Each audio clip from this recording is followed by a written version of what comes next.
Welcome to Worldwise Columbus, where we take a look at local peace, justice, and environmental affairs issues here in the greater Columbus area. I'm Andrew Nemechek, and this is Madeline Trishelle, and we're your hosts here for our first show in January 1990. Each program will be bringing you news from peace, justice, and environmental groups in the central Ohio area. Today we'll take a look at three events that happened last summer, 1989. A shell boycott picket, commemoration of Hiroshima and Nagasaki Day, and our first story, a visit to an organic farm in Mount Vernon, Ohio. And your road straight and long, seasoned with a prayer and song. Mother Earth will make you strong if you give her loving care. Old crow watching from a tree, he's got his hungry eye on me. In my garden I'm as free as that feathered thief up there. Inch by inch, row by row, gonna make this garden grow. Gonna mulch it deep and low, gonna make it fertile ground. Inch by inch, row by row. This is our 19th year. 19th year. Yeah, no chemical fertilizers, no weed sprays. And what inspired you, or what convinced you to go into this 19 years ago? Well, to leave the traditional ways of farming. Back when we started, we had a problem with what we called quackgrass. It was a grass that was real tough. You could run through it with a plow, and it just like going into wire. So they told us we could use a half a pound to a pound of atrazine, and it'd kill it. So we put the atrazine on, and it just cleaned it up fine. But then the next time, fall panicum, which we'd never heard of before, took over. So we had to find something else to fight that. So we could see, and from talking to other people, that it was just going to be a battle from one thing to another. So we decided there had to be a better way. So after talking to a lot of these different people that we knew had been in it a while, we decided we were just going to go 100% organic. How often have you had these tours? Very frequent, and more in the last few years. Of course, we did way back at the beginning, but a number of them, we usually have 2 or 3 a year. Sometimes we've had more. Some are more personal tours, or just private tours. And are you making a go of it? We know a lot of farms are having tough times. Well, we haven't been foreclosed on yet. That's a good sign. That first year, you didn't take a loss at all? Well, very little, if any. Not enough that you'd really know it. It's good to hear, because I'm out there with a group, Public Interest Research Group, Ohio PIRG. There were a few of us here. And when we're out there talking to people about less pesticide use, they're always saying, you can't do that. You're going to lose crops. And well, you're saying contrary to that, you really, on the average, don't lose. No, I didn't say that. I said we changed over. But that was 19 years ago. Now you look at the intensity of chemicals and weed sprays and so forth they've been using here in the last 20 years. It's a different ball game. Think about all these folks coming in for these tours. It's nice to have them all come in and learn the better way of farming. Learn how to do it without chemicals and try not to kill the environment. Have any of your friends commented on the way that your family farmed as opposed to the traditional method? Some of them. Most of them use chemicals, though. They aren't too willing to change. So. Do they make fun of you ever, like the farming? No. No, they just kind of mention that. Just conversation sometimes. They know how Dad farms, and sometimes they want to know a little more about it. Sometimes they don't want to know anything. Tell us why you started to get into biological farming. Well, my first reason was the cost of chemical farming. We was really going broke farming with chemicals. And then as we got into it, we learned that we could produce healthier food or healthier crops, which produce healthier meat, which makes for healthier people by going the route of biological farming. For us city folks, Can you explain? Biological farming is what we would call organic farming. Is that the same thing? Are we talking about? Well, biological, we still use a few herbicides where we just have to.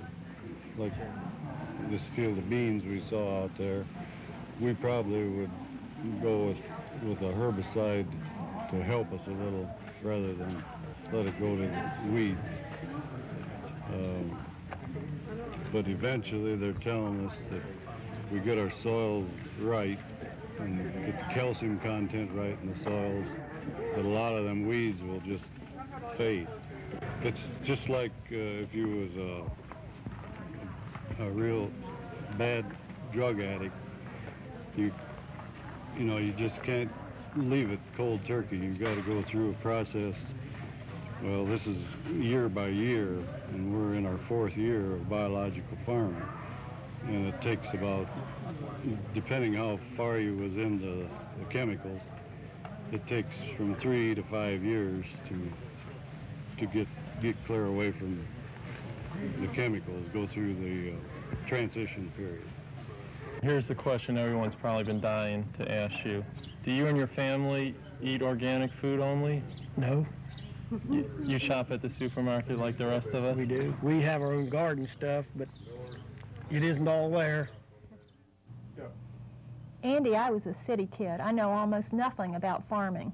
Yeah, I tell you, it seems like one of those issues that might not have a direct effect on all of us here, but actually, you know, pesticide use does affect all of us here, whether we live in the cities or in the rural areas. Every year in this country, over 2.5 billion pounds of chemical pesticides are being used. They're getting into our groundwater supplies, they're contaminating our food supplies, obviously, and also doing a lot of damage to our natural resources, our rivers, our lakes, and our streams. This kind of chemical contaminants is very, very toxic, and if you think about it, a chemical pesticide is, by definition, poison. It's designed to kill something. And if you look at our food supplies, the food group which has the food group which actually has the most chemical pesticides in them is not the carrots, the vegetables, or the tomatoes, as you'd expect, but actually the fish. I find that kind of interesting. Anyway, our next segment here is on the annual Nagasaki Day, Hiroshima Day commemoration that took place in downtown Columbus on August 9th, 1989.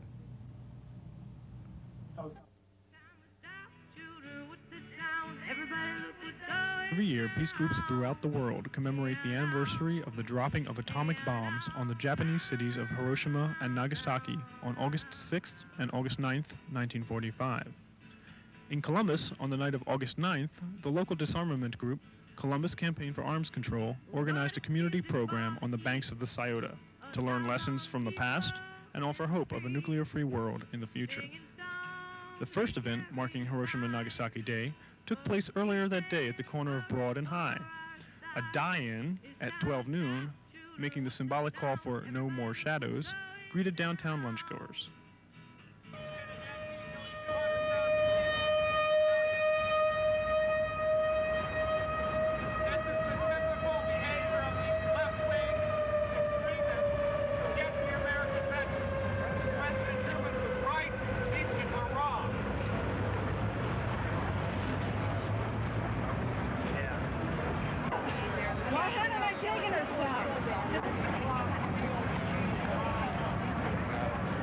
Called a die-in. It's the commemoration of the 44th anniversary of the bombing of Hiroshima and Nagasaki. Hiroshima was bombed 44 years ago on Sunday, and Nagasaki was bombed 44 years ago today. And why was it important for you to be out here today? I think it's a demonstration against war and against the use of atomic weapons because of their danger to humanity, particularly in view of the fact that the bombs which were dropped on Hiroshima and Nagasaki were much less powerful than the ones which we have today and have stockpiled for the last 40 years. Present at the die-in were counter-demonstrators expressing their opposition to the Hiroshima-Nagasaki Day commemoration.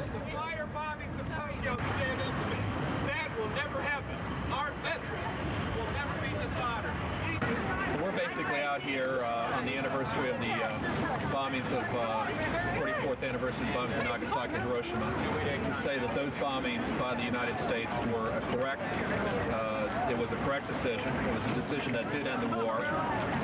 we certainly don't advocate nuclear weaponry, but we feel that at the time we had American losses that were phenomenal leading up to the invasion of Japan, and felt that Truman was right to drop the bomb and end the war, and that's what happened.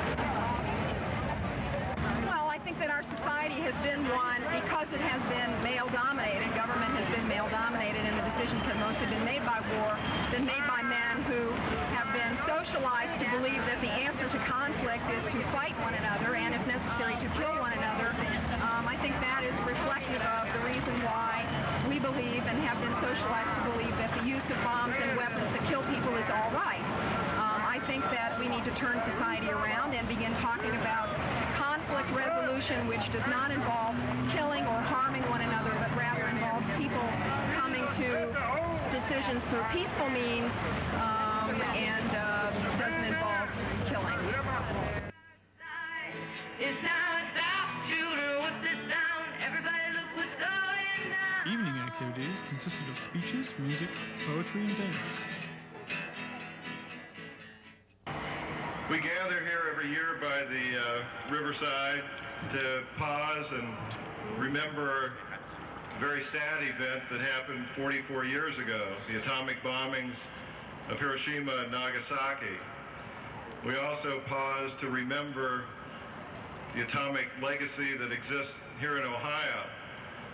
We have operating nuclear power plants, and we also have one big disaster that's been happening for a number of years down in Fernald, the Feed Materials Production Center. So the nuclear wire has carried on from 1945 to the present. I do the following demonstration to remind us of the potential Holocaust that is waiting to happen with our nuclear arsenal, and the work we must continue to do to prevent it from happening. The demonstration is called the BB demonstration. For this demonstration, the only sense you will need is your hearing. And I would ask you at this time to please close your eyes. Now listen to this.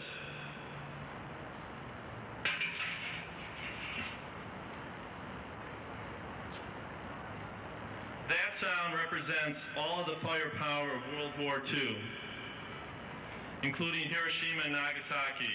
3 megatons of TNT. 1 megaton equals 1 million tons. The next sound you will hear is the potential Holocaust waiting to happen. The total nuclear arsenal of the U.S. and the USSR, over 50,000 nuclear weapons, 18,000 megatons.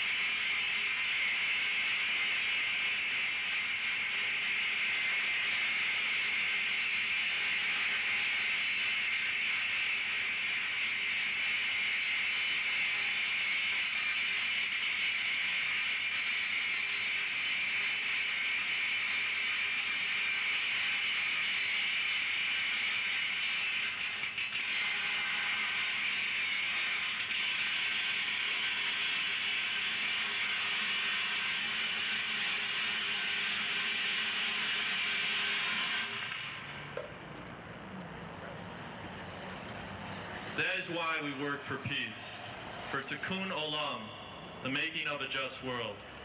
Thank you.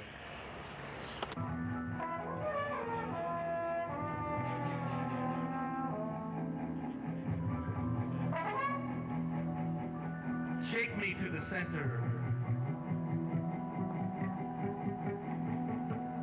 Are we one? We are legion.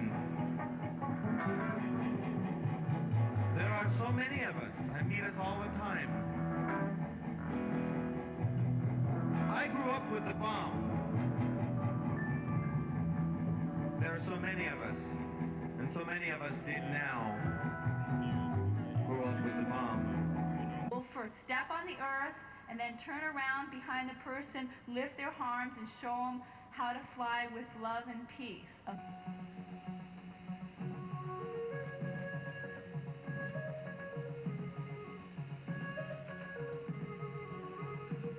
The evening ended with the traditional eagle dance and the floating of the lanterns for hope.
I found that last piece very moving. Oh, yeah. I'm always touched by Hiroshima and Nagasaki commemorations. I was 5 years old when the bombs fell, and it really gets to me. I have a Japanese coin that I keep on my desk at work. It was given to me by an ex-Marine who was one of the first Marines into Nagasaki after the bombing. He picked this up out of the street. He now has skin cancers being treated, and he gave me this as a symbol of his commitment to peacemaking. That's very interesting because I think it shows as the counter-protesters there might have a hard time understanding that there are those in the armed forces who do want to see peace take over our planet and do not support the escalation of this nuclear arms race, which we're seeing now. Yes, I've often found that soldiers are the most committed to peace. Most definitely. Our final story takes us to the Shell station at I-71 and 5th Avenue for a look at the monthly Shell boycott picket, which took place on August 12, 1989. This is sponsored every month by the Greater Columbus Coalition Against Apartheid. South Africa is a nation of 25 million non-whites and 4.5 million whites. It is a country where slave labor conditions exist for blacks and other non-whites. A major player in this game of apartheid is Royal Dutch Shell, a key component fueling South Africa's apartheid economy. In central Ohio, the Greater Columbus Coalition Against Apartheid protests Shell's presence in South Africa with an informational picket at a different local Shell station each month, asking motorists to boycott the gas station. Shell has a lot of investments in South Africa and they support the government, so I'm trying to weaken Shell and weaken South Africa.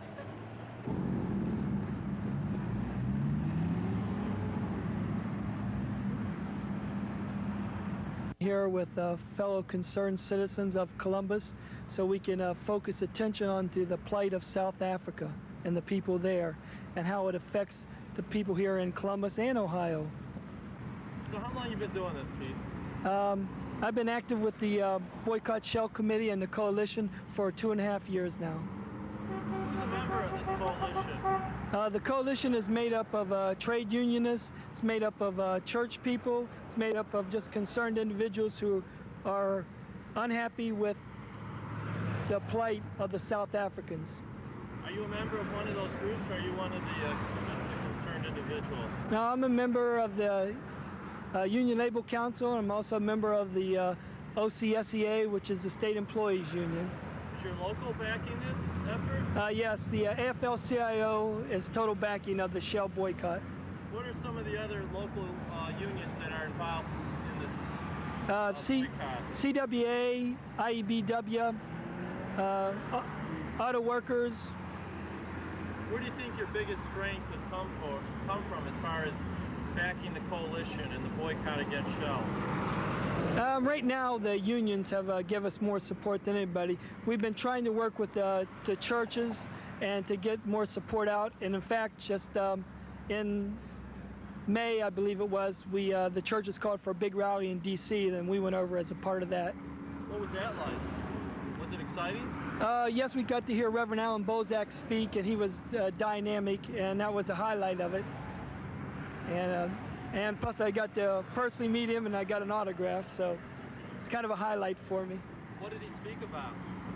He basically let Americans know that we have to continue the struggle, because he says the black South Africans know it, and we give them hope. And he says we must continue despite everything. And so that's what we send them. We are sending a message of hope to them. It's about the boycott. Well, I think it's about time. It needs to be a little bit more. I mean, we all got to live on this place we call Earth. This is not supposed to be happening in 1990. Are you supporting it? Are you not buying gasoline from Shell? I do not buy Shell gasoline, period. The owner-manager of this independently owned Shell station at I-71 and 5th Avenue refused to be interviewed, but one of his friends agreed to talk to us. I'm not against what you do. I read at USA Today every day, and I know what's happening over there. I know. I came to Columbus at 6 or 3. When I came in, the white police was shooting black folks down like he's shooting a rabbit in 6 or 3. You understand? I know about that. But things have changed and got better since they started hiring black policemen. What do you think? I mean, I'm not against you people. I'm for you, you know. I mean, I know right from wrong. You know, even though this guy here, he's a friend of mine, but I understand I don't go for that old name calling, you know. So a lot of black folks buy gas here. Yeah. Well, do you think they would buy gas if they knew what was happening with Shell's connection with South Africa? Yeah, well, he's a poor man trying to make it. But see, now, like they own that station up there on Hudson. Shell people own that one, you know. This guy here, he's struggling. He's struggling. Has he done anything, written a letter to the corporate headquarters to ask them? They know about it. They know about it. They know about it. Don't you think if they heard from the independent owners that if they would get out of South Africa? Well, I told him, I said, you should call the Shell people. I told him that today. Is he going to do it, you think? Well, I don't know, but I told him, you know. Boycotts are held once a month, and we go around Columbus and we just pick out Shell stations in different parts of the city so we can keep spreading the word about what's going on in South Africa.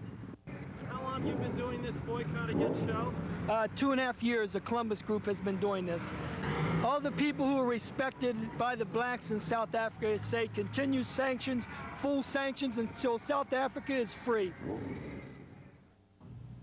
And if South Africa is ever to become free, it's going to take a concerted effort from all of us worldwide to stop the supply of oil and other vital resources to the economy in South Africa, which in turn is used to oppress and keep people down in a very vicious system on the southern part of the African continent.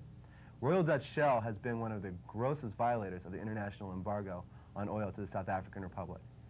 United States companies in South Africa basically hold up about 38.5% of the South African economy. Yet only 2% of the employees there in South Africa, of the workforce, work for a United States corporation. We are giving money to the rich in South Africa who are using that to oppress the poor. Companies like Royal Dutch Shell must be stopped from continuing this brutality. And now we have a very special treat. We have Mary Jo Kilroy. She's going to do the Worldwise guest editorial.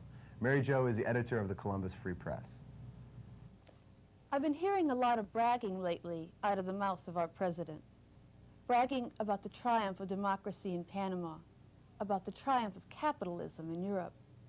I've heard the president get on the news and brag about his commitment to being the environmental president, to being the education president. He mouths stirring words about people's desire for freedom, justice, and democracy. Well, like the great African-American poet Langston Hughes said, politicians say a mouthful and don't mean half of it. But it's true anyhow. Liberty, freedom, democracy.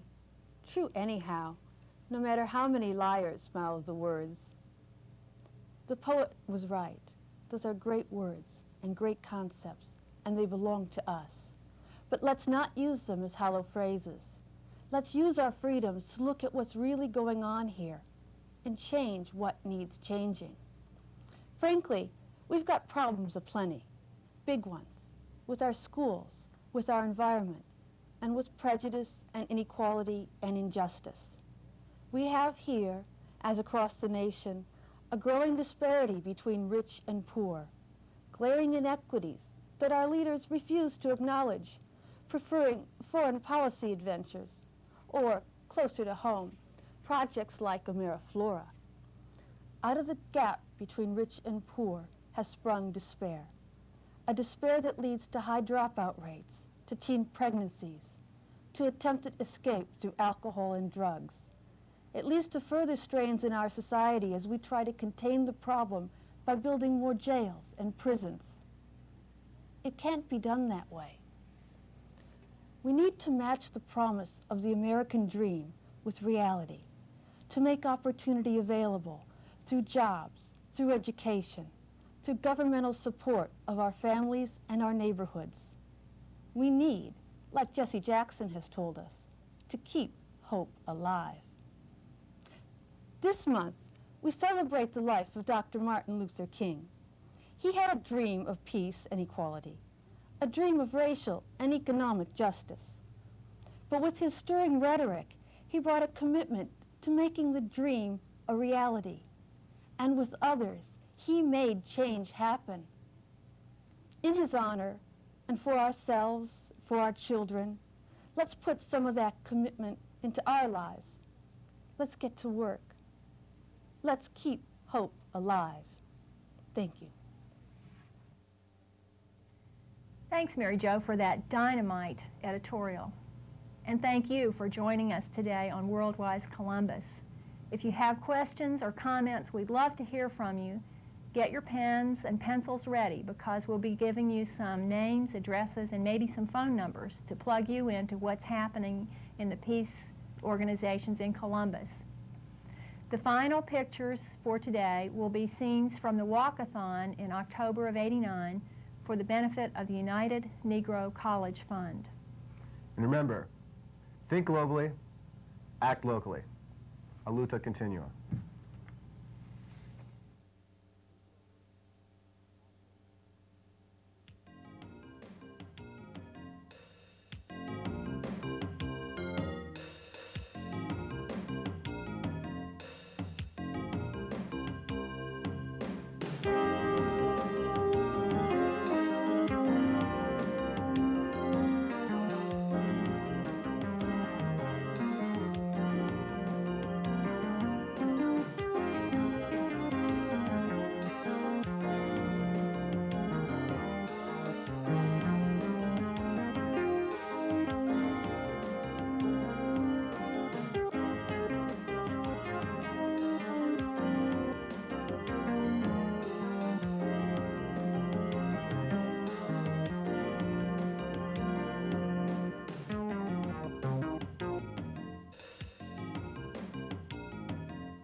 Well, we've got 75 head of cows and all the young stuff, so there's usually around 180 head around. But we never have enough manure to cover all of our corn ground. That's where we basically put it all, where we're going to corn. And I know, I said we had 700 acres, but the 200 acres of our farm is 2 miles away, just west of it. We got 25 old beef cows over there. So you know we don't get very much manure. We're on camera! We're on camera, turn your head! Susan! Say a few words to the folks back at home. Hi, Mom! Susan, you're being beckoned.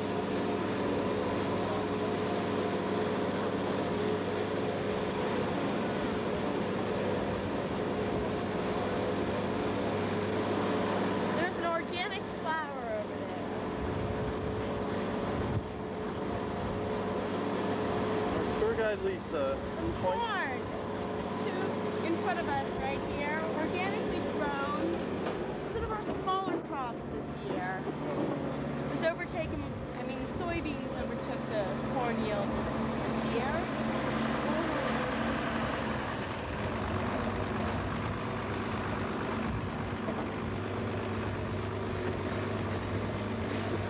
We're crossing the wooden end on Steel Bridge. Second crop off, and then we pastured it down, and it was eaten right down to the ground last fall when we disked it up. We put a bacteria on, we dipped 24 I can't see anything. It's right here. Zoom back or Okay. zoom forward.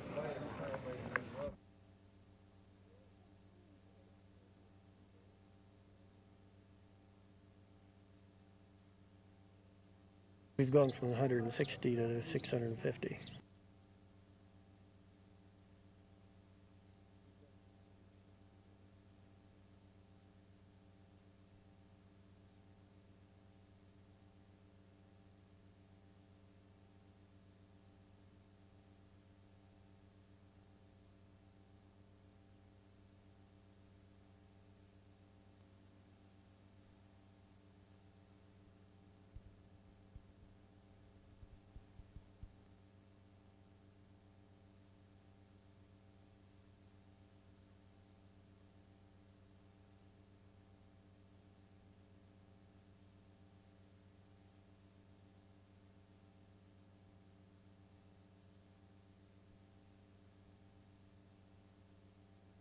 Not moving.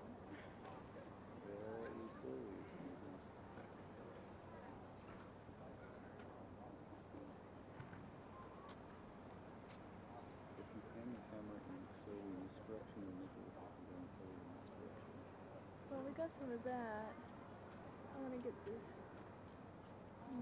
Oh, that's the street light.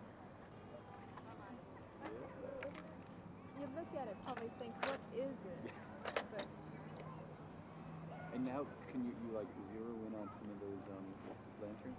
but what was a reflection and what was real? Not focus anymore.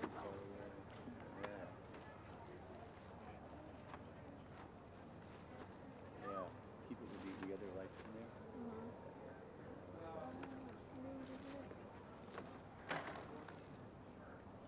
Now the lights are gone, but I want to get through that bridge. Yeah, to get the lights from the other direction. Bro, you keep going. I can't tell where I am. That's it. You got it.